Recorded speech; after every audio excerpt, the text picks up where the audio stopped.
Passando a palavra para a Maria Lúcia Fattorelli. Bom, boa tarde. Muito grata, presidente, senador Paulo Paim, relator, senador Hélio. Cumprimento a todas as pessoas presentes. Acho que está ligado. Não é? Eu gostei de ficar para o final, porque vou colocar, pode passando, vou colocar algumas contribuições da Auditoria Cidadã da Dívida para esse debate, senadores presentes. Nós estamos aí diante de uma avalanche de reformas, a reforma da Previdência não está sozinha, não é? Tem também a trabalhista, a tributária, que quase não estão falando nela, mas estão todas conectadas. A da Previdência, especificamente, por trás dela, argumentos insustentáveis. Então, se os argumentos são insustentáveis, o que é que está por trás dessas contrarreformas? O sacrifício social para cumprir a emenda constitucional 95, resultante da aprovação da PEC 55, ou PEC 241, que é o quê? Colocar o ajuste fiscal na Constituição Federal. Tirar de todas as áreas primárias para que sobre mais para a dívida pública. E o que está por trás também? Os privilégios financeiros. Destinar mais recurso para a chamada dívida pública. Nesse sentido, eu já inicio fazendo uma proposta que essa CPI resgate as investigações da CPI da dívida pública, feita na Câmara dos Deputados em 2009, concluída em 2010. Outro objetivo, aumentar o volume de negócios do mercado financeiro, por meio dos planos de previdência privada e dos fundos de pensão de natureza aberta. Então, nessa tela aqui é o resumo do que eu vou colocar, tá? Então, a conjuntura, numa conjuntura de corrupção generalizada em todos os poderes, nós temos aí uma crise fiscal e uma avalanche de reformas, todas elas conectadas entre si. O principal argumento da reforma da Previdência é o falacioso déficit, que não existe. A reforma tributária, que ninguém está falando nela, ela transforma as contribuições sociais, que o governo não considera na hora de calcular o financiamento da Seguridade Social, a COFINS, a Contribuição Social sobre Lucro Líquido, o PIS/PASEP, a reforma da Previdência, que já tem relatório pronto do deputado Luiz Carlos Rauli, transforma essas contribuições sociais em imposto, dando fim à vinculação constitucional dessas contribuições ao financiamento da Seguridade Social. E a reforma trabalhista, olha, quando ela cria o trabalho intermitente, precariza o mercado de trabalho, como é que essas pessoas vão conseguir completar 25 anos para se aposentar? Não é? Então, todas essas contrarreformas estão conectadas. A justificativa é o ajuste fiscal, pode passar, para ter mais recursos para a dívida pública. E de onde vem essa crise fiscal? Nós não tivemos nenhuma calamidade no Brasil, nós não tivemos nenhuma praga, pelo contrário, temos batido recorde de safra, temos todas as potencialidades neste país. De onde veio essa crise? A maior crise da história que está acontecendo aqui no Brasil. Essa crise foi uma crise construída, foi uma crise provocada. Por quê? Por uma política monetária suicida, que pratica as taxas de juros mais elevadas do mundo, sem justificativa técnica, política, jurídica ou econômica.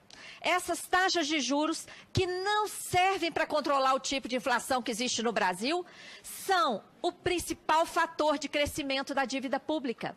E são o principal fator de paralisação da economia, da causa da desindustrialização, da crise no comércio, do desemprego e tudo que provocou essa crise. Junto com as taxas de juros mais altas do mundo, o Banco Central, com a desculpa de controlar a inflação, restringe a base monetária. De que forma? Enxuga, senadores, 1 trilhão e 100 bilhões de reais atualmente, de dinheiro que sobra no caixa dos bancos. nas chamadas operações compromissadas. Na prática, é uma remuneração da sobra de caixa dos bancos. Toda a teoria econômica, inclusive o famoso economista Thomas Piketty, diz que seria um suicídio o Banco Central não irrigar a economia e não baixar juros. O nosso Banco Central faz o contrário, pratica taxas de juros historicamente mais elevadas do mundo e, além de não emitir moeda, esteriliza 1 trilhão e 100 e ainda remunera esse 1 trilhão e 100 diariamente, gerando uma despesa pública. Além disso, o tipo de swap cambial que o Banco Central faz. Nós vimos, inclusive, no escândalo da semana passada, numa volatilidade da moeda estrangeira por conta do escândalo. O que o Banco Central fez? Emitiu 4 bilhões de contratos de swap cambial num dia, mais 2 bilhões no outro. Quando estava na cara que aquilo ali era uma volatilidade intrinsecamente ligada ao escândalo, o Banco Central foi lá e emitiu contratos. Isso tudo vai gerar um prejuízo. Isso que os jornais estão dizendo, que a JBS e a JBS lucraram centenas de milhões de reais. Quem ficou com a perda do outro lado? O Banco Central. E como é que o Banco Central cobre esses prejuízos? Com título da dívida pública. Então, essa política monetária suicida, de taxa de juro alta, de operação compromissada, que também emite 1 trilhão e 100 de dívida pública para cobrir essa remuneração da sobra de caixa dos bancos, e esse tipo de swap cambial que o TCU, tem uma representação no TCU 012-015 de 2003, que diz que é ilegal e continua sendo praticada no país. Então, todos esses itens, temos um artigo, o Banco Central está suicidando o Brasil, que pode ilustrar essa compreensão dessa política monetária suicida que causou essa crise e que continua aprofundando a crise. Não é? Então, o problema do Brasil não está nos gastos sociais, não está na Previdência. A Previdência Social é solução, é o maior sistema de distribuição de renda que existe no Brasil. O problema do Brasil está nos mecanismos que geram dívida pública, ao mesmo tempo em que transferem ganhos bilionários, trilionários ao mercado financeiro. O problema está na elevada taxa de juro, na aplicação de juro sobre juro, na contabilização de juro como se fosse amortização, uma fraude que atenta contra o artigo 167, inciso 3 da Constituição. O swap cambial da forma como ele é praticado aqui pelo Banco Central, a remuneração da sobra de caixa dos bancos. Nesse sentido, aqui no Senado foi aprovado um requerimento ao TCU, de iniciativa do senador Álvaro Dias, para que o TCU fizesse uma auditoria da dívida interna. A Auditoria Cidadã fez várias sugestões ao TCU, que podem também ilustrar os trabalhos dessa CPI. Então, a crise fiscal provocada pelo excessivo gasto financeiro está a exigir contra-reformas, não para controlar o gasto financeiro, que é o que está afundando o Brasil, é o que está afundando as empresas, todo o funcionamento desse país. As reformas estão sendo exigidas no sentido contrário, no sentido de controlar as despesas primárias na emenda constitucional 95, deixando livre os gastos com a dívida e os gastos com as empresas estatais não dependentes, um negócio fraudulento, equivalente ao que quebrou a Grécia e que está entrando aqui no Brasil. O PLP 343, amarrando os estados para privilegiar a dívida. A emenda 93, que aumentou a DRU para 30%, o doutor Diego Cherulli já falou nisso.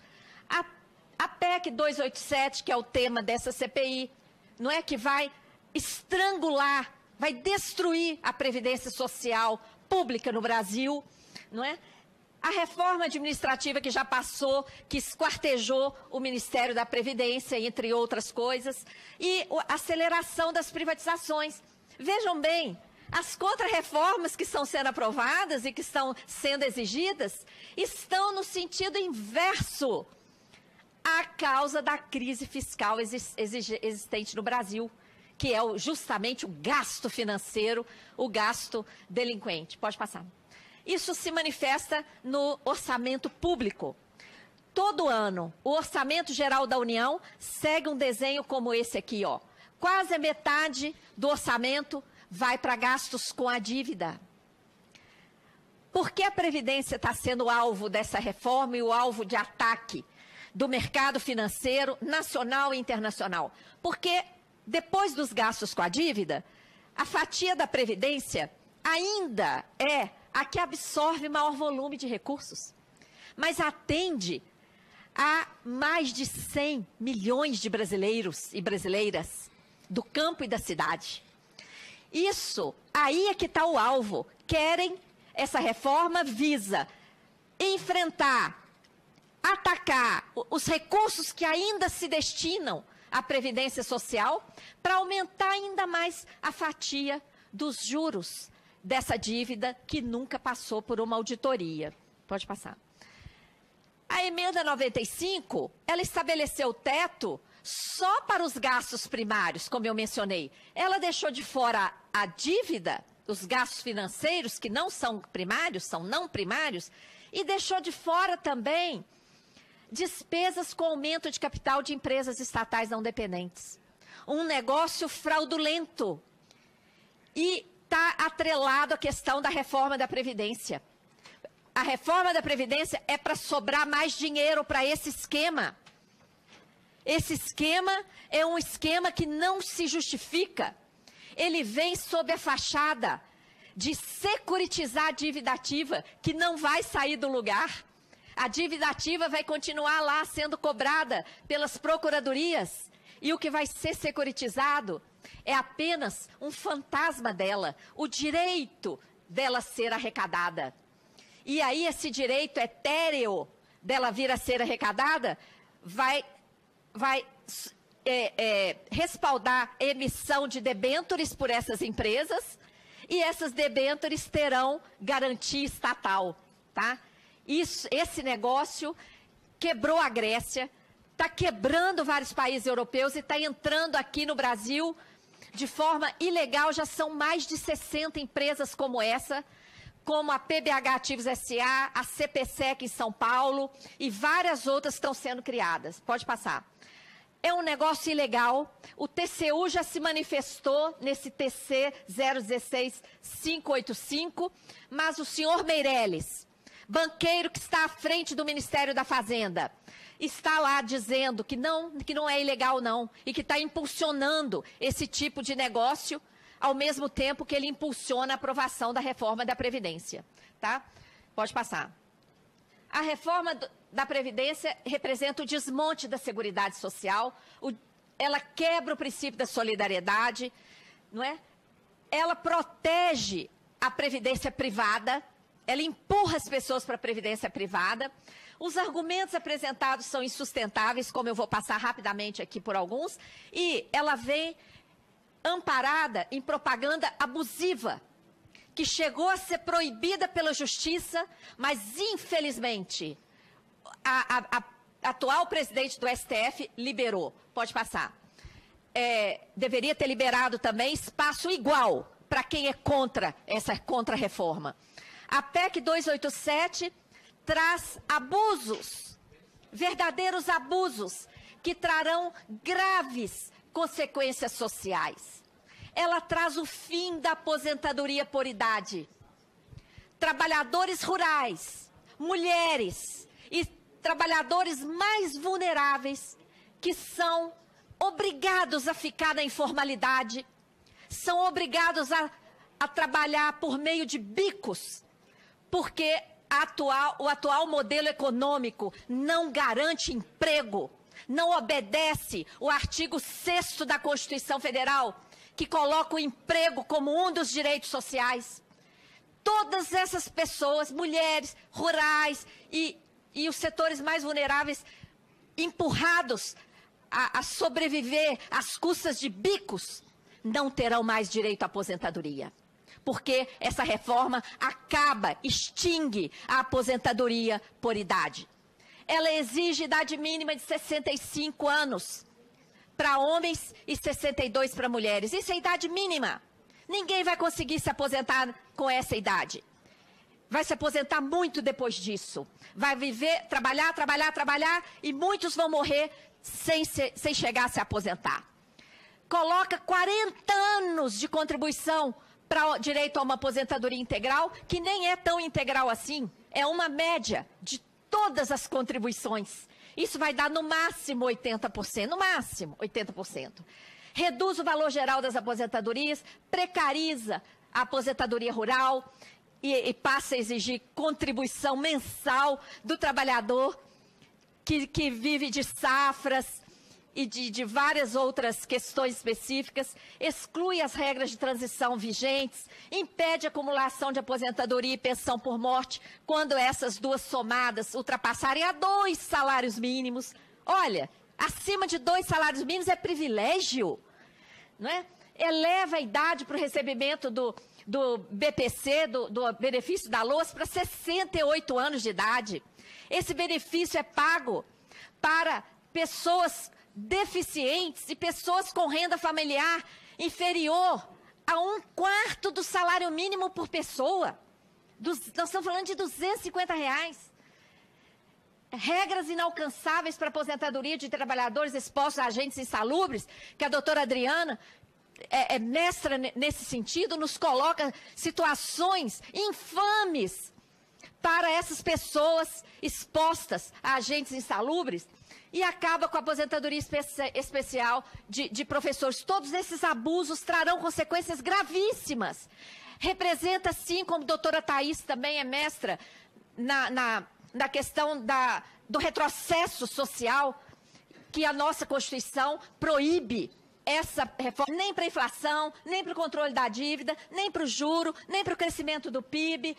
Na realidade, ela é uma solução para o sistema financeiro nacional e internacional, que precisa urgentemente de fundos financeiros que vão captar a papelada podre que está aí nos mercados financeiros. Esses fundos financeiros, tanto da Previdência Privada como da Previdência Complementar Aberta, em âmbito federal, de todos os estados, de todos os municípios, olha quanto destino para a papelada podre que está ameaçando o sistema financeiro mundial. É disso que se trata essa reforma. Os seus argumentos são todos injustificáveis, imprestáveis. O que se quer é beneficiar o mercado financeiro. O déficit é uma mentira. A Anfip já esteve aqui nessa CPI, já colocou os dados, eu apenas coloco aqui um resumo. O déficit da Previdência, como coloca o governo, ele é fabricado. Deixam de considerar o conjunto de receitas previstas no artigo 195 da Constituição Federal para pegar apenas o INSS e comparar com todo o gasto da Previdência. Se fizermos a conta honestamente, todo ano nós temos dezenas de bilhões de reais de superávit na Seguridade Social. Além do mais, é uma infâmia falar em déficit quando se tem uma DRU que morde 30% dos recursos. Se existisse déficit, que recurso haveria para desvincular? Pode passar. O governo fala também agora do déficit da Seguridade.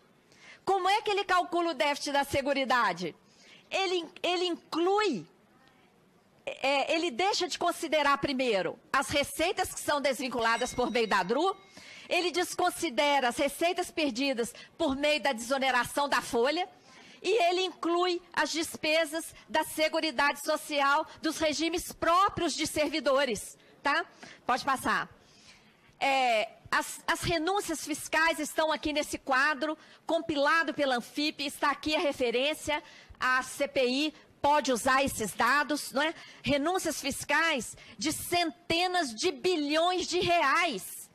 Como falar em déficit da Previdência ou da Seguridade quando temos aqui centenas de bilhões de reais de renúncias? Pode passar. E também, como falar em déficit quando nós temos a cobrar dívida de empresas com a Previdência Social que ultrapassam 400 bilhões de reais. No topo da lista Varig, JBS, bancos e vários institutos. Pode passar. O governo fala do problema da longevidade, que a população está vivendo muito. Longevidade não é problema, é bênção.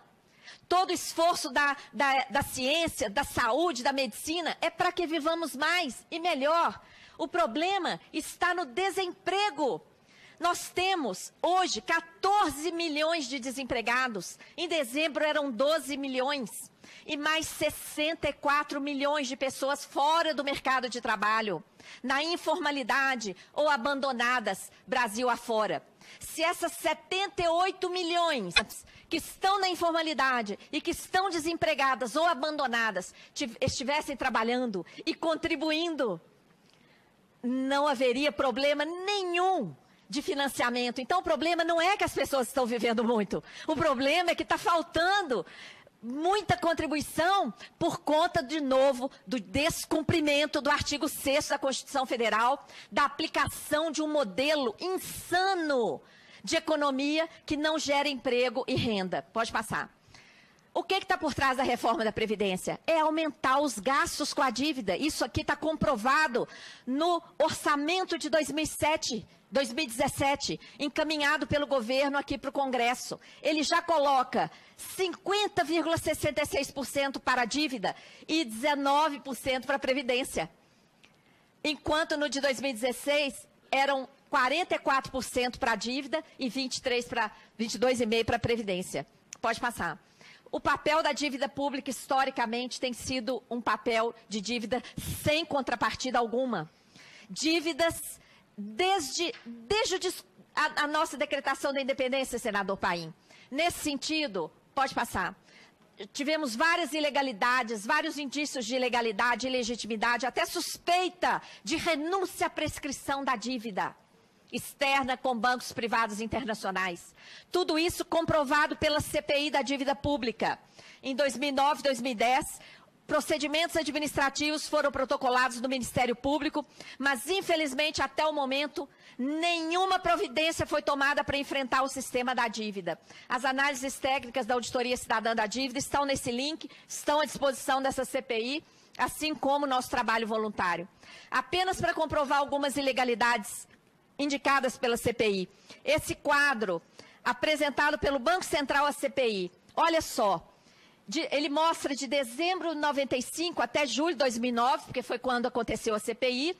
Nós tínhamos lá em 2009 uma dívida líquida de 1.283 e qual foi o impacto dos juros nesse estoque de 1.293 lá em julho de 2009?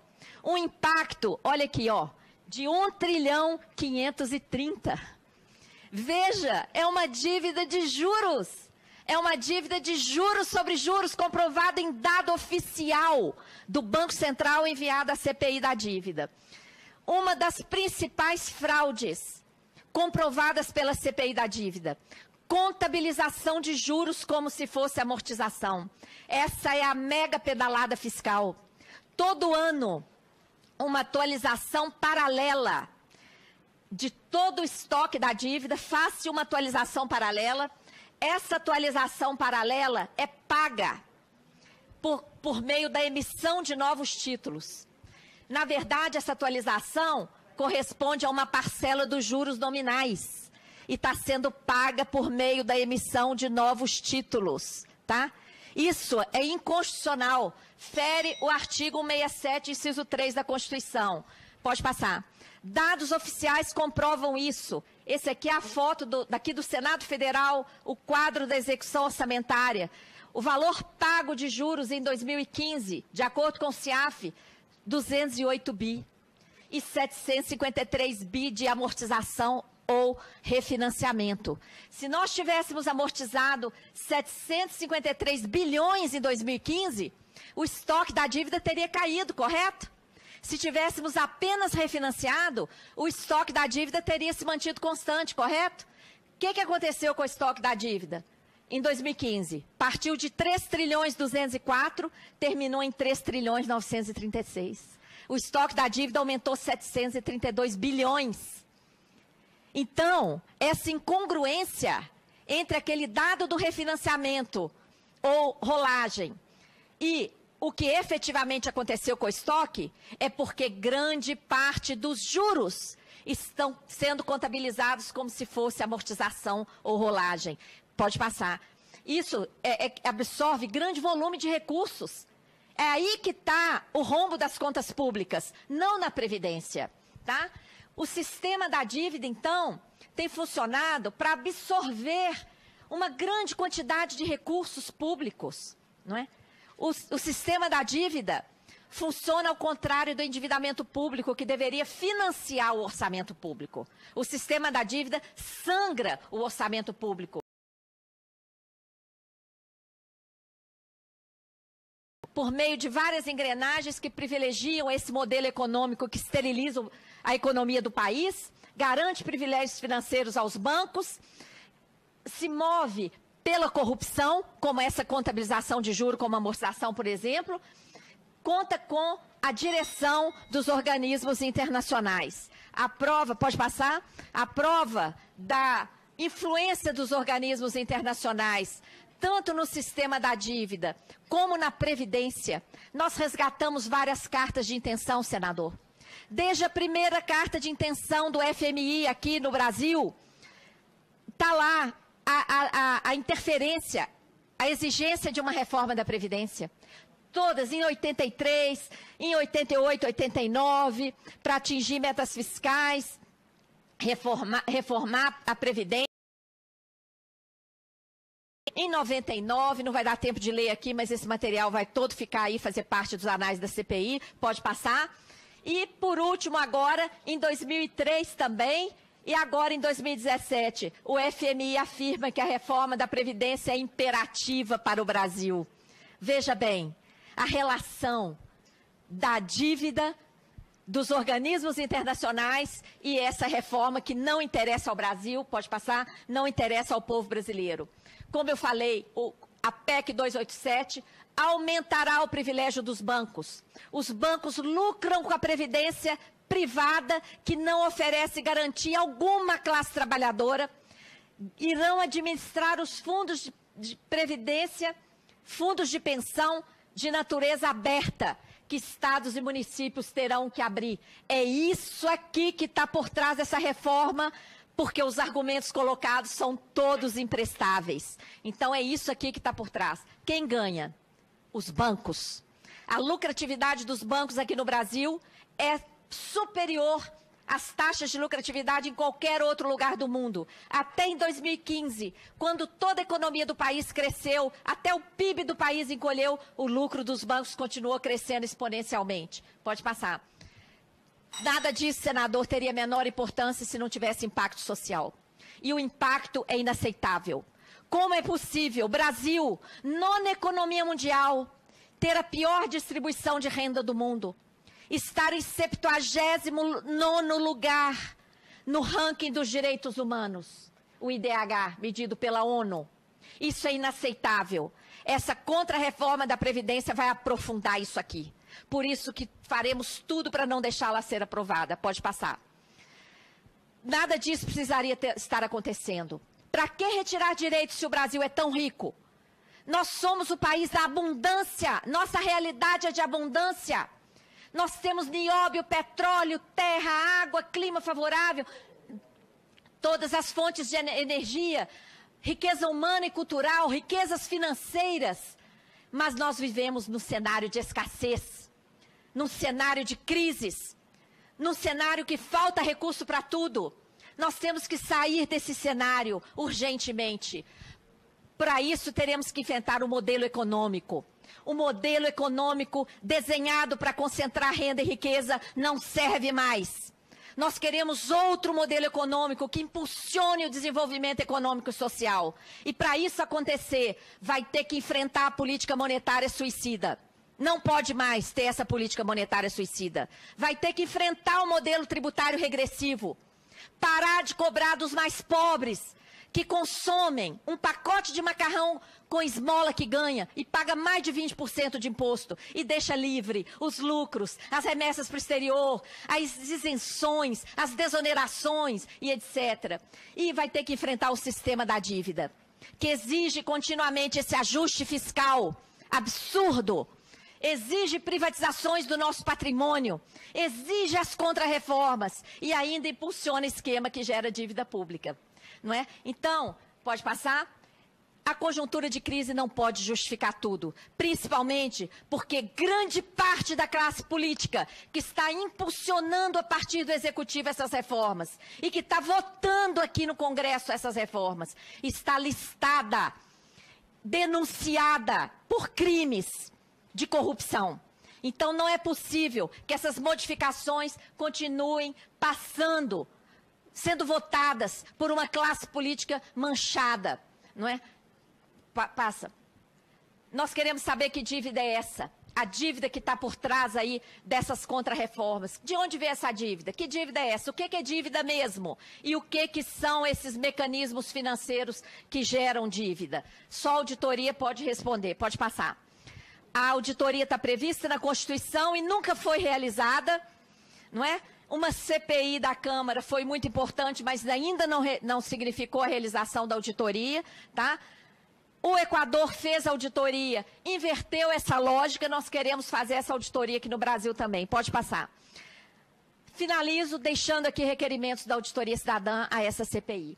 Em primeiro lugar, interromper a tramitação dessa PEC 287, pois os argumentos apresentados pelo governo para justificá-la são insustentáveis. São todos insustentáveis, todas as pessoas que estão falando aqui estão comprovando isso. Não é possível continuar tramitando se os argumentos são insustentáveis. Tem que parar para ver direito. Segunda reivindicação, identificar as verdadeiras razões para o rombo das contas públicas. Não é a Previdência. Tais como os mecanismos de contabilização de juro como se fosse amortização. Qual está sendo o custo dessa manobra que está provocando aumento da dívida, provocando aumento do pagamento de juros, burlando a Constituição Federal? Qual é o impacto do swap cambial, da forma ilegal, como diz a representação do TCU, que está sendo feita pelo Banco Central? Qual é o impacto das operações compromissadas, que estão esterilizando 1 trilhão e 100, sendo remuneradas diariamente? E, acima de tudo, o impacto desses juros extorsivos, que também não tem justificativa, técnica, política, nem jurídica, nem econômica. Mais um detalhe, tudo que pagamos, senador, desses juros da dívida, dessas operações compromissadas, desse swap cambial, é tudo sigiloso. É tudo sigiloso. Não sabemos para quem pagamos. Então, veja bem, a reforma está no sentido contrário. A reforma que nós precisamos é uma reforma no gasto financeiro, sigiloso. Nós temos que resgatar as investigações feitas pela CPI da dívida pública, concluída em 2010 na Câmara dos Deputados, e avançar, estabelecendo controle sobre os gastos sigilosos com essa dívida pública e com esses mecanismos que geram dívida. Pode passar? Finalizo agradecendo, deixando essa foto aqui, ó. Essa foto é do lixão de Brasília. São pessoas, brasileiros e brasileiras, irmãos nossos que estão lá, vivendo do lixo de Brasília. São sujeitos de direitos de acordo com a Constituição Federal. Esses nunca se aposentarão. Nunca. Se essa reforma for aprovada. Muito grata. Muito bem, Maria Lúcia Fattorelli, representante da Auditoria Cidadã da Dívida.